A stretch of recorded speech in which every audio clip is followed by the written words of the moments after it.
Viewers just imagine हमारे अर्थ के एकदम बीचों बीच एक अलग ही दुनिया मौजूद हो। कुछ लोग तो इस बात का पता लगाने के लिए अर्थ के सेंटर में चले जाते हैं, पर उन्हें अपने एडवेंचर में किन किन मुसीबतों का सामना करना पड़ेगा ये तो देख कर ही पता करते हैं। कहानी की शुरुआत में हमें प्रोफेसर ट्रेवर को दिखाया जाता है जो कॉलेज में बच्चों को ज्योग्राफी पढ़ाते थे। अब ट्रेवर के पास एक बिजनेसमैन आता है जो बता रहा था कि ट्रेवर के बड़े भाई मैक्स कई दिनों से लापता होने की वजह से उनकी लेबोरेटरी बंद की जा रही है क्योंकि अब उनकी ऑर्गेनाइजेशन को प्रॉपर फंडिंग नहीं मिल रही। हालांकि ट्रेवर ये सारी चीजें सॉल्व करना चाहता था लेकिन उसके पास भी पैसे नहीं होते। इसके बाद ट्रेवर अपने घर पर आ जाता है जहाँ पर उसके बड़े भाई मैक्स की वाइफ अपनी बेटे शॉन को वहाँ पर लेकर आ गई थी। वो ट्रेवर से कह रही थी कि उसे शॉन का थोड़ी दिनों तक ख्याल रखना पड़ेगा और अब मैक्स का पूरा सामान देने के बाद वो वहाँ से चली जाती है। ट्रेवर तो अपने बड़े भाई मैक्स की चीजें देखता रहता है। तभी ट्रेवर को बॉक्स के अंदर एक किताब मिली जिसका नाम journey to the centre of the earth था। ट्रेवर को किताब पढ़ते टाइम उसमें बहुत सारे नोट्स लिखे हुए दिखाई देते हैं और ये नोट्स हो न हो मैक्स ने ही लिखे होंगे। उन सभी में माउंटेन्स का जिक्र किया गया था जो अलग अलग पोजीशन पे मौजूद होते हैं। थोड़ा और ध्यान से पढ़ने के बाद ट्रेवर को कुछ अजीब मिलता है। उसे कुछ लोकेशंस मिले थे जहाँ पर बहुत ही बड़े बड़े माउंटेन्स पाए जाते हैं। ताज्जुब की बात ये थी कि उन सभी लोकेशन पर वेदर एकदम सेम टू सेम था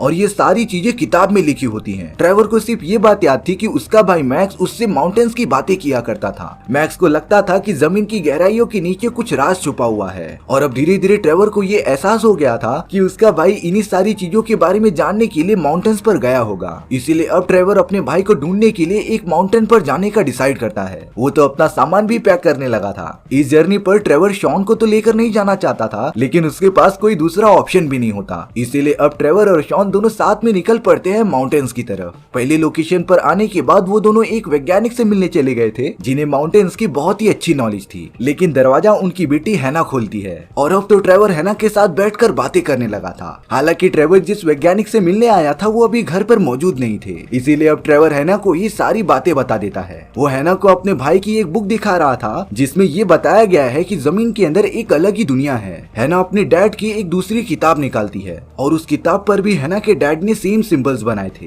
हालांकि ये दोनों बुक फिक्शनल कहानी के ऊपर आधारित है लेकिन हैना के फादर ये बात बहुत पहले से मानते थे कि अर्थ के सेंटर में एक अलग ही दुनिया मौजूद है। अब तो ट्रेवर का शक एकदम कंफर्म होने लगा था। उसे लग रहा था कि उसका बड़ा भाई मैक्स इन्हीं सारी चीजों का पता लगाने के लिए अर्थ के सेंटर में चला गया हो और अब ट्रेवर कैसे भी करके उस जगह पर जाना चाहता था। हैना बताती है कि वो जगह पहाड़ों के एकदम बीचों बीच है। इसीलिए अब हैना ट्रेवर की मदद करने के लिए उसके साथ चली गई थी। कई घंटों के सफर के बाद ट्रेवर, हैना और शॉन एक ऐसी जगह पर पहुंच गए थे जहाँ पर पथरीली चट्टानें मौजूद थी। ट्रेवर को उस जगह पर वही डिवाइस मिलता है जिससे कि उसे जीपीएस पर लोकेशन मिला था। लेकिन अब अचानक से वहाँ का वेदर एकदम से खराब होने लगता है। हैना और शॉन तो एक गुफे में आकर छुप गए थे लेकिन ट्रेवर कैसे भी करके उस मशीन को निकालने का ट्राई करता है। डिवाइस की वजह से आसमान से बिजली डायरेक्टली नीचे गिर रही थी और अब ट्रेवर अपनी जान बचाने के लिए डिवाइस को छोड़ देता है और गुफे में आ जाता है। तेजी से बिजली गिरने की वजह से गुफा का एंट्रेंस बंद हो गया था और अब वो तीनों बड़ी बुरी तरीके से फंस जाते हैं। हैना बता रही थी कि इस पूरे एरिया में एक जगह पर माइनिंग का काम चालू हुआ था और अगर वो सब कैसे भी करके वहां तक पहुंच जाए तो वो बाहर निकल सकते हैं। इसीलिए अब वो तीनों माइनिंग साइट की तरफ निकल पड़े थे।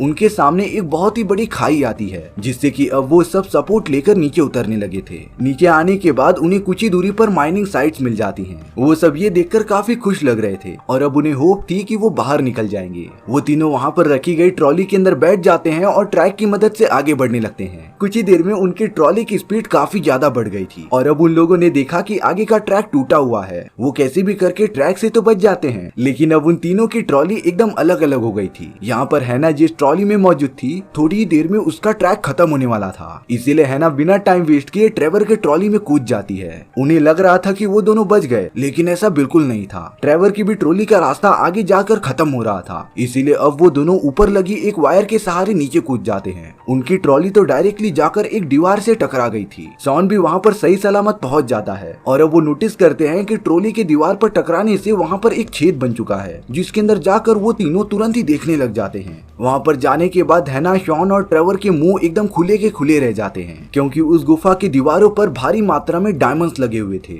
शॉन तो बिना कुछ सोचे समझे उन महंगे महंगे डायमंड्स को जमा करने लग जाता है। शॉन ने अपना पूरा बैग डायमंड से भर लिया था लेकिन तभी ट्रेवर नोटिस करता है कि वो सब जिस चीज पर खड़े हैं उसकी स्ट्रेंथ बहुत ही ज्यादा कम है और अगर वो सब जरा भी हिले तो जमीन टूट जाएगी। शॉन भी बड़ी सावधानी से आगे बढ़ता रहता है लेकिन तभी उसके बैग से एक डायमंड निकल कर नीचे गिर गया था जिससे कि वो पूरा फ्लोर टूट जाता है और अब वो तीनों लगातार नीचे की तरफ गिरने लगे थे। कई मिनट्स बीतने के बाद भी वो तीनों गिरते ही रहते हैं और अब ट्रेवर को बुक में पढ़ी एक बात याद आ रही थी। उसमें ये सारी चीजें मेंशन की गई थी और अब किताब के मुताबिक वो सब डायरेक्टली पानी में जाकर गिरेंगे। थोड़ी ही देर बाद ऐसा ही होता है। वो तीनों इतनी ऊंचाई से गिरने के बाद पानी में आ गए थे। ट्रेवर, हैना और शॉन कैसे भी करके पानी से बाहर निकल जाते हैं, लेकिन अब उनके चारों ओर मिस्टीरियस तरीके के बर्ड्स घूमने लगे थे। ट्रेवर और बाकी सब तो इस टाइप के बर्ड्स को पहली बार देख रहे होते हैं। दरअसल ये बर्ड्स प्राचीन समय में पाए जाते थे। उन्हीं को फॉलो करते हुए वो तीनों उनके पीछे आ जाते हैं, पर अब उन्होंने देखा कि वहाँ एक बहुत ही बड़ी दुनिया मौजूद है जो लिटरली हमारी पृथ्वी के अंदर मौजूद है। ट्रेवर को सब कुछ समझ में आ गया था। ये पूरी जगह पृथ्वी के सेंटर का पार्ट है और किताब में जैसी जैसी चीजें लिखी गई होती हैं, उस दुनिया में वो सारी चीजें प्रेजेंट थी। यानी कि कोई न कोई इस जगह से बाहर तो निकला होगा जिसने ये सारी बातें राइटर को बता दी होंगी। ट्रेवर समझ गया था कि उसका भाई मैक्स और हैना के फादर एकदम करेक्ट थे।